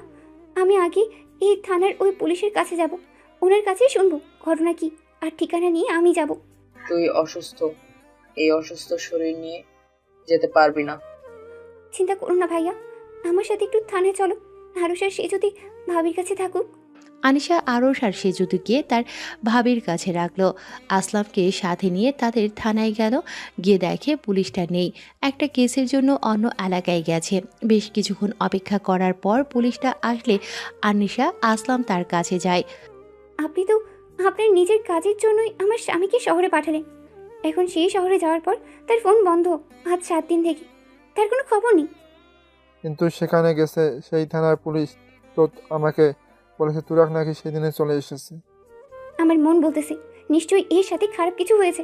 আপনি দয়া করে সাফা মেয়েটার ঠিকানা দেন আমাকে। আমি তুরাকের বাসায় ঠিকানা আর সাফার ঠিকানা দিতেছি। আনিশা ঠিকানা নিয়ে বাড়িতে ফিরে কোনো রকম আরশ আর সেজুতিকে গোসল করিয়ে নিচে বোরকা পরে নিল। আজকের মধ্যেই সে শহরে যাবে। আসলাম তার বোনকে বাসে তুলে দিল। আনিশা আরশ আর সেজুতিকে তার সাথে করে নিয়েছে। আনিসা পরের দিন শহরে পৌঁছানোর পর সিএনজি করে সাফার বাসার ঠিকানা দেখালে সিএনজি চালক আনিসাকে সাফার বাসার সামনে নামিয়ে দিল। কিন্তু আনিসা ভাবতে পারে নাই সাফা তার সাথে এমন কাজ করবে। আনিশা সাফার বাসার গেটের কাছে গেলে দারোয়ান তাকে ঢুকতে দিতে চায় না। দারোয়ানের সাথে এক প্রকার চিল্লাচিল্লি শুরু করে দেয় আনিশা। উপরের ব্যালকনিতে ইজি চেয়ারে বসে তুরাককে নিয়ে চিন্তা করতেছিল সাফা। হঠাৎ গেটে চিৎকার শুনে চেয়ার থেকে উঠে দেখে পরে দারোয়ানকে বলে আনিশাকে ভেতরে নিয়ে আসতে। সাফা যে আনিশার সাথে এমন করবে আনিশা তা ভাবতে পারেনি। সাফা উপর থেকে নিচে আসে। আনিশা কোনো রকম আরশ আর সেজুতিকে দাঁড় করিয়ে রেখে সাফার দুপা জড়িয়ে ধরে। আপা আপনার দুটো পায়ে ধরি, আপনি দয়া করে আমার স্বামীকে ছেড়ে দেন, দরকার হলে আমাকে মেরে ফেলুন আপনি। সাফা তো আনিশার এমন কাণ্ড দেখে অবাক। আনিশাকে পা থেকে তুলে সাফা দাঁড় করালো। আনিশাকে ভালো করে দেখে নিল সাফা, কিন্তু সাফা তো আনিশাকে কখনো দেখেছে বলে মনে পড়ে না। তাছাড়া আনিশাকে দেখে সাফা বুঝলো সে প্রেগনেন্ট। কিন্তু তোমাকে তো চিনলাম না আমি, আর তোমার স্বামীকে আমি বা তাকে কেন ধরে রাখবো? আমার স্বামীর নাম তুরাক, যে আপনারও স্বামী হয়। আপনি তাকে ধর্ষণ করার মিথ্যা কথা বলে জেলে দিয়েছিলেন, দয়া করে তাকে ছেড়ে দেন। আজ 8 দিন ধরে আমার সাথে কোনো যোগাযোগ করতেছে না। সাফা এবার আনিশাকে ছেড়ে দূরে সরে গেল। সাফা যেন নিজের কানকে বিশ্বাস করতে পারতেছে না। আনিশা তাকে এটা কি বলল? তুরাক আনিশাকে বিয়ে করেছে। সাফা এমনিতেই তুরাককে নিয়ে চিন্তায় আছে, তার উপর আনিশা তাকে কি বলল। এবার সাফা নিজেকে শান্ত করে আনিশাকে নিয়ে বসালো। সাফাও তার পাশে বসলো। এসব তুমি কি বলছো বোন?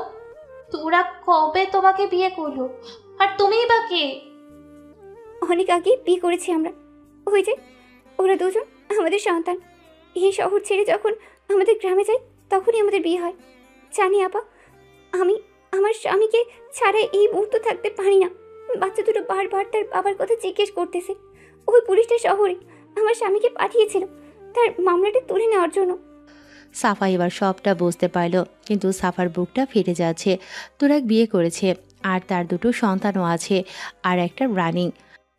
এত উত্তেজিত হইও না বোন, তুরাক ঠিক আছে আর ঠিক জায়গায় আছে। সত্যি তুমি ভাগ্যবতী, তুরাকের মতো ছেলেকে স্বামী হিসেবে পেয়েছো। দেখো আমি কতটা অভাগী, নিজের স্বামীকে বাঁচাতে গিয়ে তাকে হারালাম, এমনকি নিজের সন্তান পর্যন্ত আমি দেখতে পাই নাই। আপা আপনি দয়া করে আমার স্বামীকে এনে দেন, আমরা গ্রামে চলে যাব, আর কখনো শহরে আসবই না। আমাদের কারোর উপরে কোনো অভিযোগ নেই। কেঁদো না তুমি, তুরাক আমার কাছে নেই। তাহলে কোথায় আছে আপা? আমাকে ওর কাছে নিয়ে যান, দরকার হলে আমাকে মেরে ফেলুন, তবু ওকে ছেড়ে দেন। তাহলে তুরাক আমার বিষয়ে সব বলেছে তোমাকে? আমি খুব খারাপ তাই বলেছে, তাই না? কাউকে কারোর জন্য মরতে হবে না, আমি নিয়ে যাব তোমাকে তোমার স্বামীর কাছে। তাহলে চলুন দয়া করে। এখন গেলে ওকে পাবো না, অনেক পথ মনে হয় জার্নি করে এসেছো তুমি, আর ঠিক মতো মনে হয় খাওয়া করো নাই। আসো আগে ফ্রেশ হও, খাওয়া করো, বিশ্রাম নাও, তারপর আমি নিয়ে যাব। তোমার কোনো ভয় নেই, আমি আছি। না না আপা, আমি ঠিক আছি, চলুন না আমাকে নিয়ে। এখন চুপ করো তুমি, আর আমার সাথে আসো। বললাম না আমি নিজেই নিয়ে যাব তোমাদেরকে। আনিশাও আর না করতে পারল না, সাফার পেছনে পেছনে গিয়ে তার রুমে ঢুকলো। তারপর সাফা আনিশাকে নিয়ে বাথরুমে গেল, নিজেই আনিশাকে ফ্রেশ করিয়ে দিয়ে বিছানায় বসালো। তারপর আরশ আর সেজুতিকে ফ্রেশ করতে নিয়ে গেল। যখন আরশ আর সেজুতিকে ধরলো সাফা, তখন তার মনে হতে লাগলো জনম জনম ধরে তাদেরকে সে চেনে। সাফা ওদেরকে বসিয়ে খাবার দিল খেতে। খাওয়া দাওয়া হলে তাদেরকে বিশ্রাম করতে বলল। পুলিশ অফিসার তুরাগের বাবাকে ফোন করলো, জানতে চাইলো তুরাগ আছে কিনা। যখন জানতে পারলো তুরাগ তাদের কাছে আছে, তখন তিনি তুরাগের সাথে কথা বলতে চাইল। পুলিশ তুরাগকে জানালো আনিশা সাফার কাছে গেছে তার খোঁজ করার জন্য। তুরাগ ফোন কেটে দিয়ে তার বাবা লাইসেন্স করা পিস্তলটা হাতে নিল। তুরাগের বাবা মা তুরাগকে আটকালো। আমার পিস্তল নিয়ে কোথায় যাচ্ছ তুমি? আব্বু, আম্মু, ছেড়ে দাও আমাকে। আজকে সাফাকে নিজ হাতে হত্যা করব আমি। সাফা আবার তোমার সাথে কি করলো তুরাগ? সাফা তো একবারও আর আসে নাই এখানে। সেটা তুমি জানবে না আম্মু। সাফা আনিশাকে ধরে রেখেছে, আনিশাকে যে কোনো মুহূর্তে সে মেরে ফেলবে। আনিশা আবার কি? আর আনিশাকে কেন মারবে সাফা? আনিশা আমার স্ত্রী, আর আনিশা আমার খোঁজ করার জন্য শহরে এসেছে, আর আনিশা নাকি সাফার কাছে গেছে।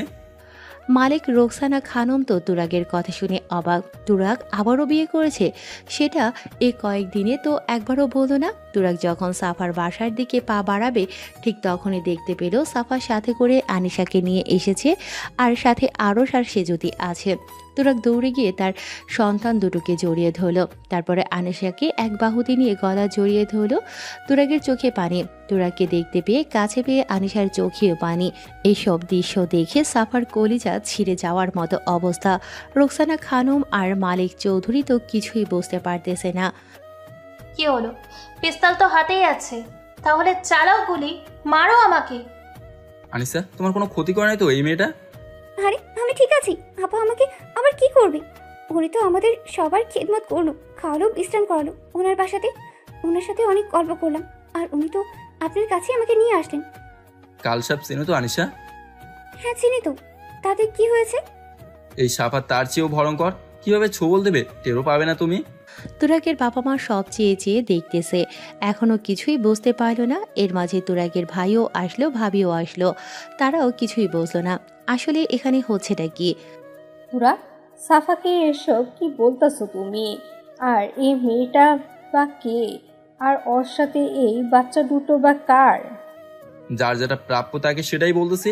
আর এই হলো আনিশা, আমার দ্বিতীয় স্ত্রী, আর ওরা হলো আমাদের সন্তান। দ্বিতীয় বিয়ে কবে করেছো আবার? সাফা তো এখনো তোমার স্ত্রী আছে। সবকিছু দয়া করে একটু খুলে বলবে আমাকে। আব্বু, আম্মু, শোনো তাহলে সবটা। জেল থেকে সোজা আমি রেল স্টেশনে যাই। সেখানে এই আনিশার ভাই ভাবি আর জয়তুন কৃষ্ণা খালার সাথে আমার পরিচয়। ওনারা আমাকে ওনাদের গ্রামে নিয়ে যায়। তাহলে এত বছর আমাদের ছেলে রোদে, শীতে, বৃষ্টিতে ভিজে কাজ করে চলেছে, আর আমরা সবাই সত্যি তো সুখে ছিলাম, শুধু তুমি ছাড়া। আমি বলি, একটু যদি অনুমতি দেন মা।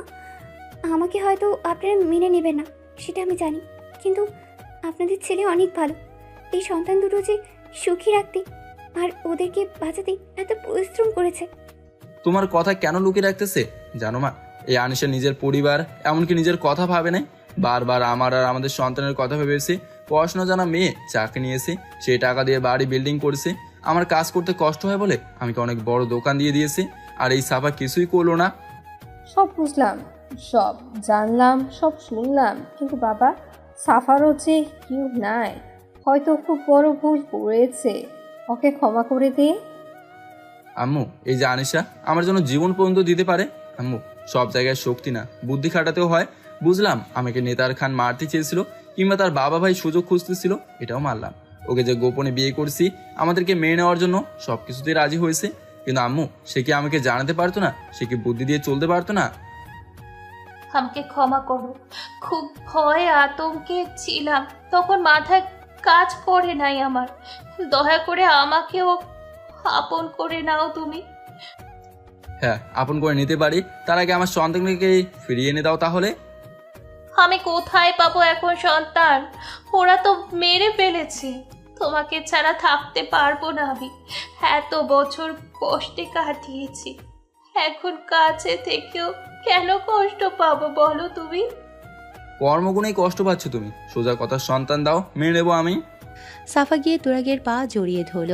পা ধরেই কান্না করা শুরু করে দিয়েছে। তুরাগ বারবার সরিয়ে দিতেছে, কিন্তু আনিশার কেন জানি সহ্য হচ্ছে না এসব। রোকসানা খানম আর মালিক গিয়ে তার নাতি নাতনিকে নিল, আনিশাকেও তারা আপন করে টেনে নিল, কিন্তু তারা সাফার বিষয়ে তুরাগকে কোনো কিছু বলতে পারতেছে না। আনিশা এমনিতেই অসুস্থ, তার উপর সাফার এরকম কান্নার সহ্য হচ্ছে না। তাছাড়া তুরাগ সাফা সম্পর্কে যা যা বলেছে তার তো কোনো লক্ষণ দেখতেছে না। হতে পারে আগে সাফা খারাপ ছিল, এখন তো ভালো হয়েছে। তাছাড়া আনিশা তার শ্বশুর শাশুড়ির কাছে শুনলো সাফার নাকি এখন কেউ নেই। তাই আনিশা সহ্য করতে না পেরে তার শাশুড়ির কাছ থেকে সাফার কাছে গিয়ে তাকে তুলল। তারপর আনিশা সাফার চোখের পানি মুছিয়ে দিল। তুরাগ আনিশার এমন কাণ্ড দেখে বেশ অবাক। আনিশা, ওর থেকে দূরে যাও, আর পারলে ওকে এই বাসা থেকে বের করে দাও। আপনি এমন মানুষ নন, তাহলে কেন এমন আচরণ করতেছেন আপার সাথে? আপা না হয় তাকে আগে ভুল করেছে, এখন তো তার ভুল বুঝতে পেরেছে। আপাকে আপন করে নেন আপনি। আপন করে নিতে পারি, বলেছি তো আমার সন্তানকে এনে দিতে। আরুষা সে যদি তো ওনার সন্তান, আমি তো শুধু লালন পালন করেছি মাত্র। তুরাগ তো অবাক যে আনিশা তাকে মানা করেছিল, সেই আনিশা আজ নিজেই বলল। সাফা যেন নিজের কানকে বিশ্বাস করতে পারতেছে না। সাফা আনিসার দিকে অবাক হয়ে তাকিয়ে আছে। রোকসানা খানম, মালিক চৌধুরী, তুরফান, তার বউ, উপস্থিত সবাই অবাক। সাফা তো এক ধ্যানে আনিসার দিকে তাকিয়ে আছে। আপা সত্যি বলতেছি, আরুষা সে যদি আপনার সন্তান। আমার ভাবি ওদেরকে নিজের বুকে দুধ পান করিয়েছেন, আর আমি নিজেই ওদেরকে লালন পালন করে বড় করেছি। আমি ওনাকে মানা করেছিলাম যাতে কেউ না জানে এটা আপনার সন্তান, সবাই যেন জানে ওরা আমার সন্তান। এই বেইমান কালসাপ, দেখ মন কাকে বলে। আরে আনিশা তো আমার জন্য, আমার সন্তানের জন্য এলাকার মানুষের কাছে কত কথা শুনেছি, তারপরে সে আমাদের সেবা যত্ন করতে ভুলে নাই। আমাদের কারণে ওর বিয়ে পর্যন্ত হচ্ছিল না, তাই তো আনিশাকে বিয়ে করি। আর ওরা সে যদি মা পায়, তার ভালোবাসা পায়। আরে আনিশা তো কখনো সৎ মায়ের নজর ওদের দেখে নাই। সাফা এবার আনিসাকে জড়িয়ে ধরে কাঁদতে লাগলো। সত্যি আনিসার মতো এত বড় মন তার হয় নাই। আনিসা বুঝতে পেরে জড়িয়ে ধরা থেকে তুলে আবারও চোখের পানি মুছে দিল। সত্যি তুমি অনেক ভালো একটা মেয়ে, তোমার কথা, তোমার চাল চলন সব আমার ভালো লেগেছে। এমনকি নিজের স্বামীর জন্য তুমি তোমার জীবন দিতে পারো, তা তো দেখলাম। সেই গ্রাম থেকে স্বামীর খোঁজ করার জন্য শহরে এসেছো। একা কি আমার স্বামী? আপনার স্বামীও হয় উনি, আমার থেকে তার প্রতি আপনার অধিকার বেশি। না না, সমান অধিকার। তুমি যদি সব কিছু ত্যাগ করতে পারো, আমি কেন পারবো না? আজ থেকে আমার ছোট বোন হয়ে থাকবে তুমি, আর তুমি আর তোমার ভাই ভাবি আমার সন্তানের জন্য যা করেছো তা সারা জীবন মনে থাকবে আমার। জি না আপা, একাই আপনার সন্তান নয়, ওরা দুজন আমারও সন্তান, ওদের দুটো মা। এটাই হলো আসল কথা, আর ওদেরকে কারো একার হতে দেব না। ঠিক আছে, তাই হবে। ওরা দুজন আমাদের দুজনের সন্তান, আমরা দুজনেই ওদের মা। সাফা আর আনিসার কথা খুব মনোযোগ দিয়ে সবাই শুনতেছে। তারা ভাবতেও পারতেছে না এক সতীন আরেক সতীনের সাথে কেমন করে এত ভালো করে কথা বলে আর একে অপরকে মেনে নেয়। সাফা আর আনিসা তাদেরকে মেনে নিয়েছে, এটাই বড় কথা। সাফা এবার তার সন্তানদের কাছে গিয়ে জড়িয়ে ধরে গালে চুমু দিতে লাগলো। তুরাগও তাদেরকে বলল সাফাও তাদের মা হয়। দুটো মা পেয়ে তারা দু ভাই বোন খুব খুশি, সবার চোখে আনন্দের অশ্রু। এবার আমার কিছু কথা আছে, সেটা তোমাদের দুজনকে মানতে হবে। কি কথা? সাফা, তোমাকে আর জনপ্রতিনিধি হয়ে থাকা যাবে না, নিজে গিয়ে রিজাইন দেবে, আর কোনোদিন জনপ্রতিনিধি হতে পারবে না। আর আনিসা, তোমাকে চাকরি ছেড়ে দিতে হবে। আর জয়তুন কৃষ্ণা খালার জায়গায় যে বাড়িটা করেছি সেটাতে আসলাম ভাই আর মরিয়ম ভাবি থাকবে, আর বাজারের দোকানটা এখন থেকে আসলাম ভাই করবে। তোমরা দুজন সংসার সামলাবে, আমার বাবা মায়ের সেবা করবে, বাসায় যে কোনো আত্মীয় অসুখ তাদের খেদমত করতে হবে। আর সবচেয়ে বড় কথা, দুজনকে 5 ওয়াক্ত নামাজ কায়েম করতে হবে, এবং সেই সাথে কোরআন তেলাওয়াত করতে হবে। বাসায় রান্না সব তোমরাই করবে। সব মানব আপনার কথা। আমিও সব কথা পালন করব তোমার, কিন্তু আমরা তো সব করব। আর তুমি, আপনি কি করবে আমাদের দুজনের জন্য? স্ত্রী হিসেবে দুজনের ভরণ পোষণ, দেখাশোনা, পর্দা করা, বাকি চাহিদা ইনশাল্লাহ সব পূরণ করবো আমি। তোমাদের দুজনকে একসাথে নিয়ে ঘুরতে যাওয়া, খাওয়া করা, শপিং করা, অসুস্থ হলে সেবা যত্ন করা, সব করবো আমি। আমি জানি আপনি সব করতে পারবেন, কারণ আপনার মনে কোনো কিন্তু নেই।